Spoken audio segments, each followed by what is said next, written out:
When God issues a warning to his chosen ones, it is never a casual gesture. It is a divine interruption meant to jolt the spirit, awaken the heart, and realign a drifting soul with the path ordained for them since the foundations of the world. God does not whisper warnings to those who do not matter. He calls out to those who carry destiny, those who have purpose woven into their very breath. When you feel the shaking, when life suddenly becomes uncomfortable, when situations you once depended on begin to shift beneath your feet, it is not punishment, it is heaven saying, wake up. You are losing sight of who you are. His warnings come because he sees what you cannot see.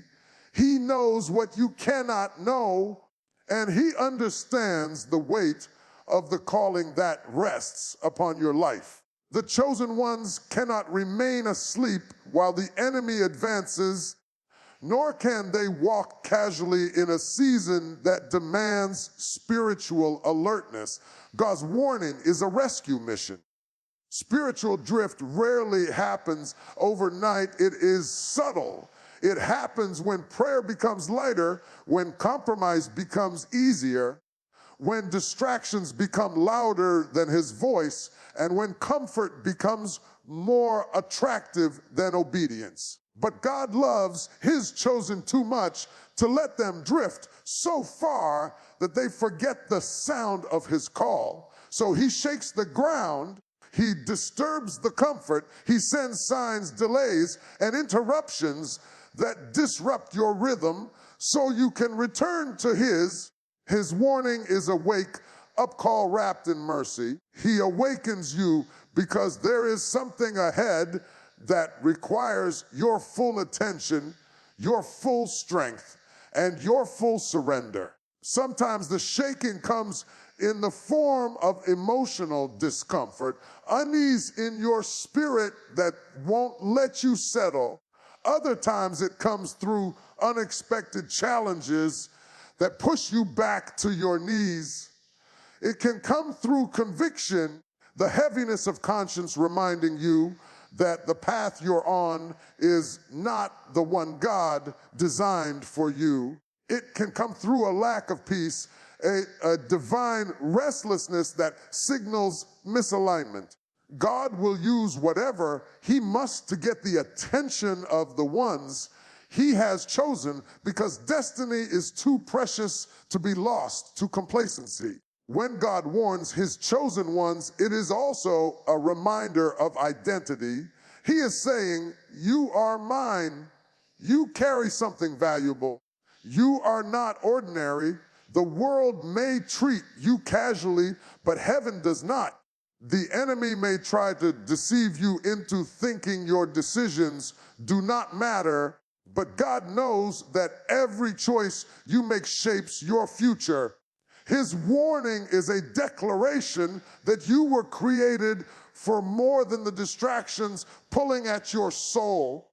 It is his way of calling you back to purpose, back to purity, back to passion, and back to spiritual sharpness. This awakening is not meant to instill fear, but to restore clarity. God knows the dangers of a sleeping spirit in a season of warfare. He knows the cost of distraction when destiny requires focus. He knows the risk of compromise when your assignment demands holiness. So he shakes you, not to frighten you, but to prepare you. He stirs you, not to overwhelm you, but to strengthen you. He warns you, not to condemn you, but to revive you. And when you awaken to his voice, everything in your life begins to shift back into divine alignment. God's anger toward his chosen ones is never rooted in rejection, but in deep, unwavering love. When God is stirred, it is not because he seeks to harm his people, but because he sees the threats, the distractions, the temptations, and the spiritual dangers that they themselves may overlook. His anger is not the rage of a distant ruler. It is the protective passion of a father who refuses to watch his children be devoured by forces that want to destroy their purpose. Many misunderstand God's anger, imagining it as punishment, but heaven's anger carries a different tone. It is the fire of divine love rising to defend, correct, and restore. God is not angry at you. He is angry for you. He is angry when the enemy manipulates your emotions. He is angry when deception blinds your eyes. He is angry when fear suffocates the courage he placed inside you. His anger rises when the destiny he designed is threatened by things trying to pull you off course. There are moments in life when God's chosen ones step into battles they were never meant to fight or attach themselves to relationships that weaken rather than strengthen them. In those moments, God does not sit silently watching destruction unfold. His protective nature is activated. Just as a parent reacts when their child is in danger, God reacts when something or someone attempts to steal what he invested in you. His anger moves him to intervene, to block, to dismantle, or to expose what you cannot see. It is a holy anger, an anger fueled by his desire to preserve what he placed inside you before you were even born. This is why some situations collapse unexpectedly. God will not allow certain foundations to stand when he knows they will lead to your downfall. His anger is often the force behind divine disruption. God's anger is also stirred when his chosen ones settle for less than what he called them to be. He sees the strength inside them that they have yet to use, the prayer life they once had but abandoned, the passion they allowed to grow cold, and the identity they traded for approval or comfort. He becomes stirred when he watches his children shrink themselves to fit environments that were never meant to contain them. This stirring is not condemnation, but motivation. He disrupts comfort to awaken potential. He challenges complacency to ignite purpose. He confronts misalignment to restore destiny. Sometimes God's anger shows up as conviction, a weight on your heart that will not allow you to continue in behaviors, thoughts, or environments that contradict your calling. It is his way of saying, you are better than this. You are stronger than this.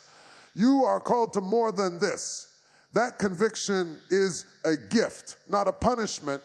It is the evidence that God is still fighting for you, still pursuing you, still shaping you. When God stops correcting someone, it is a sign of abandonment, but when his anger appears, it is proof that he is still involved, still invested, and still determined to see you become who he intended. God's anger is not destructive, it is corrective. It does not crush, it lifts. It does not condemn, it redirects. It does not push away, it pulls close. When you understand that his anger is for you and not against you, you begin to see every disruption, every conviction, and every exposure as an expression of love. His anger is the fire that burns away what threatens your destiny so that the fullness of his purpose can emerge unchallenged. The shaking that many of God's chosen ones experience is not random, accidental, or the result of chaos. It is divine alignment at work. God shakes what is unstable so he can reveal what is eternal. He disturbs what is temporary so he can protect what is destined. When God begins to close doors that once swung wide open, it can feel confusing. even painful, but heaven never shuts a door without a reason. The removal you experience is not rejection, it is protection. The ending of a relationship is not abandonment, it is deliverance. The shifting of circumstances is not loss, it is preparation. God knows what lies ahead, and when something or someone cannot travel with you into your next season, He will remove it even if you try to hold on. Sometimes divine alignment feels like loss because we are emotionally tied to what God is spiritually disconnecting us from. You may find yourself grieving opportunities that slipped away, friendships that changed suddenly, or environments that no longer feel like home. But those moments are often the proof that God is involved, not absent. He sees the traps you cannot see. He hears conversations you were never meant to hear. He knows intentions that were never revealed to you. So He steps in and shifts things so your destiny is not compromised by attachments that were never meant to be permanent. He will let doors slam shut so the enemy cannot slip through them. He will let relationships break so your heart is not tangled in something that would damage your calling. Divine alignment also comes through spiritual friction. When God is moving you into a new season, the old one becomes uncomfortable. What once satisfied you no longer feels enough. What once energized you now drains you. The places you used to fit no longer recognize you because growth has separated you from who you used to be. This discomfort is not a sign that you are failing. It is evidence that you are evolving. God is pulling you out of old cycles, old habits, and old environments so He can position you where His blessing has already been prepared. The shaking is the transition point between who you were and who you are becoming. The chosen ones cannot advance while carrying the weight of unnecessary attachments. God knows that destiny requires clarity, purity, and focus. That is why He removes people who distract you, opportunities that drain you, habits that weaken you, and mindsets that limit you. You may try to hold on out of fear or nostalgia, but God sees the danger of keeping what you are supposed to release. He knows that some connections would corrupt your future. Some opportunities would derail your faith. Some environments would suffocate your growth. So He pulls them away, not to hurt you, but to free you. When the shaking comes, it is heaven saying, what is coming is greater than what has been. Divine alignment means that God is reorganizing your life so everything connected to you serves His purpose. It means He is positioning you for something bigger, deeper, and more powerful than you imagine. It means that even when you do not understand the removal, you can trust the one who is guiding the rearrangement. The shaking is not the end. It is the beginning of divine order. Being chosen by God is not merely a title, it is a lifestyle that demands distinction. When God marks someone for purpose, that person cannot live according to the standards, habits, and mindsets of those who do not carry the same calling. The weight of being chosen requires discipline, intentionality, and a willingness to live set apart.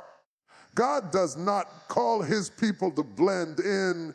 He calls them to stand out. He calls them to represent His character, His truth, and His presence in a world that often operates in the opposite spirit. Being chosen means you cannot walk casually through life as if nothing is at stake. Every decision, every relationship, Every thought and every action carries spiritual consequences because the chosen are vessels through which God reveals his glory. When God places his hand on your life, the standard automatically rises. You cannot feed your spirit with the same things the world consumes and expect to maintain spiritual strength. You cannot speak like those who are bitter, live like those who are careless, or behave like those who have no sense of divine assignment. Holiness is not an outdated concept. It is the posture that keeps the chosen aligned with heaven. Obedience is not optional. It is the key that unlocks God's favor, guidance, and protection. The chosen ones must guard their hearts, discipline their minds, and resist the temptations that try to lure them off course. The world may laugh at such commitment, but God honors it with clarity, peace, and strength. A chosen life requires accountability. It means you cannot go where you used to go or entertain the same distractions that once consumed you. As God elevates you, he restricts you. As he calls you higher, he narrows your path. This restriction is not punishment, it is divine safeguarding. God limits access to your life because not everyone can handle the oil you carry. Not everyone deserves a seat in your inner circle. Not everyone can speak into your destiny. When God chooses you, he becomes selective with who is allowed near you because the wrong voices can corrupt a right assignment. Separation becomes necessary not because others are bad, but because your calling requires clarity and purity that cannot survive in contaminated environments. Being chosen also means embracing spiritual maturity. You cannot react emotionally to everything that offends you or cling to childish attitudes when God is calling you to lead. The chosen must rise above pettiness, bitterness, gossip, and offense. They must forgive quickly, love consistently, and pursue righteousness diligently.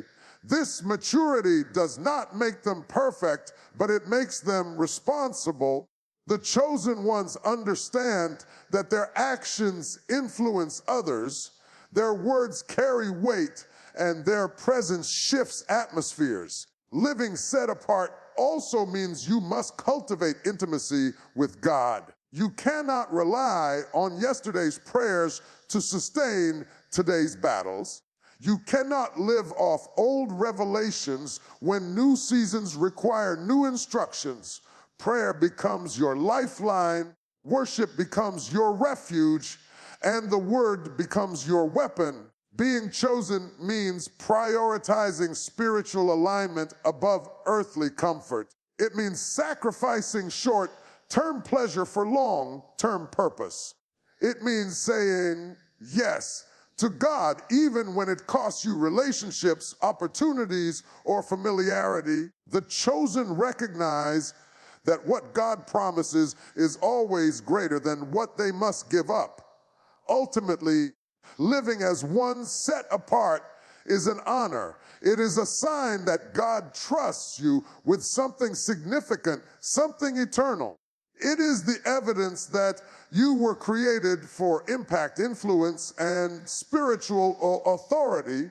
And though the path is narrow, the reward is great because nothing compares to walking in destiny fully aligned with the one who called you.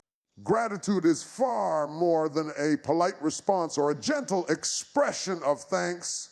It is a spiritual weapon, a force that shifts atmospheres, breaks chains, realigns the heart, and awakens the presence of God in your life.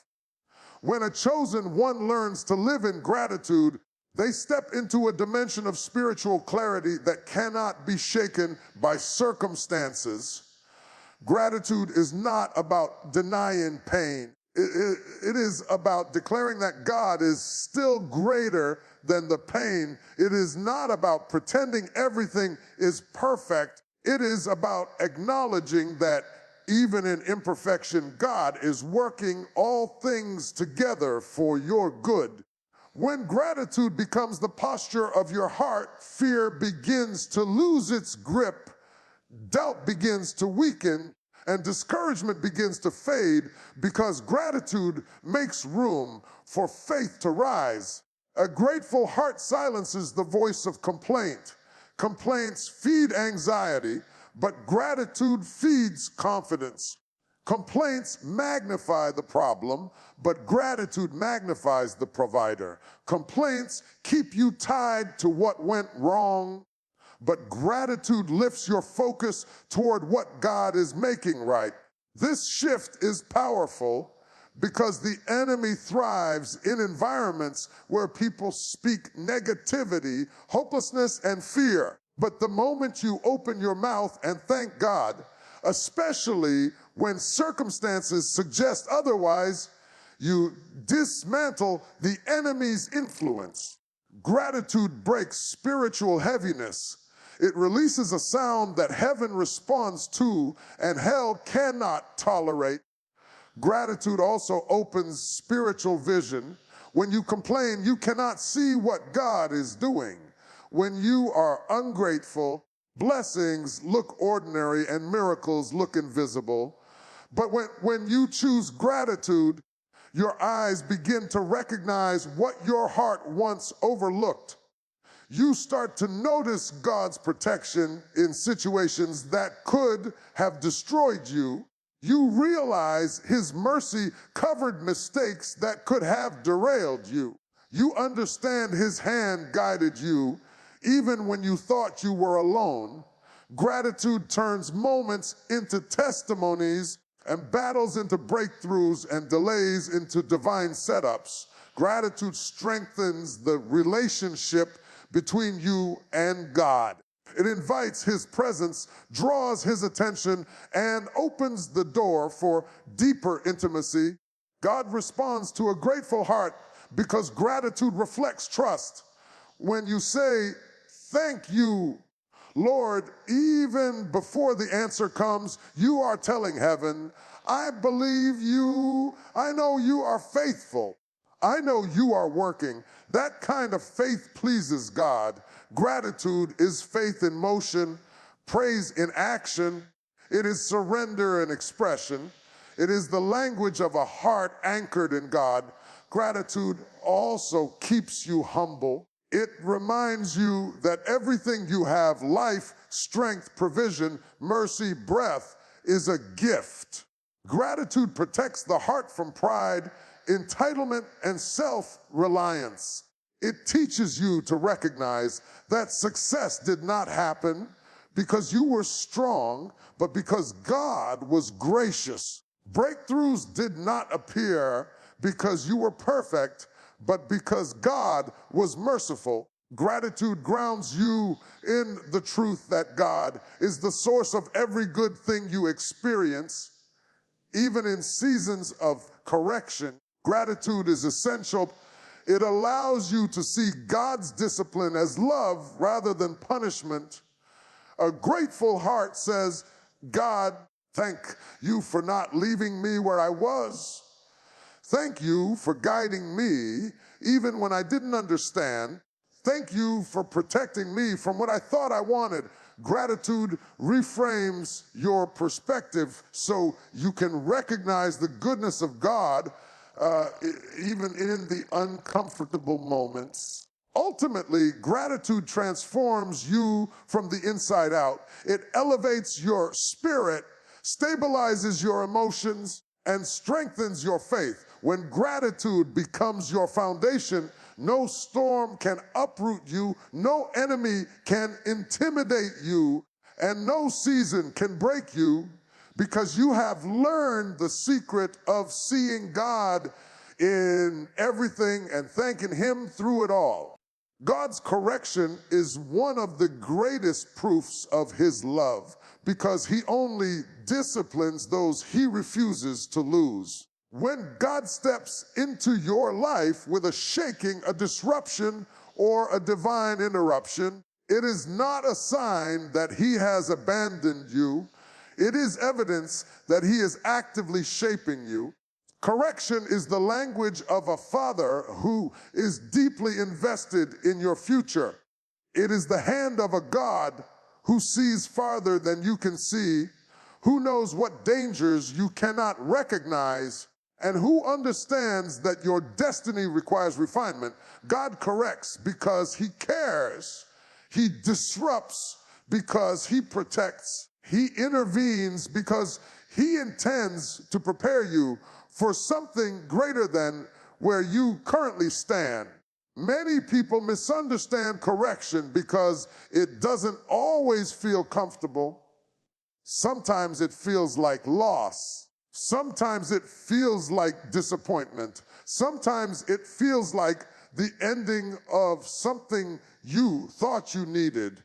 But what you perceive as loss is often divine rescue. What you interpret as rejection is often a redirection. God sees the traps you cannot see, the motives people hide, the future consequences of today's choices, and the potential dangers of staying in places he has called you out of. His correction is his shield.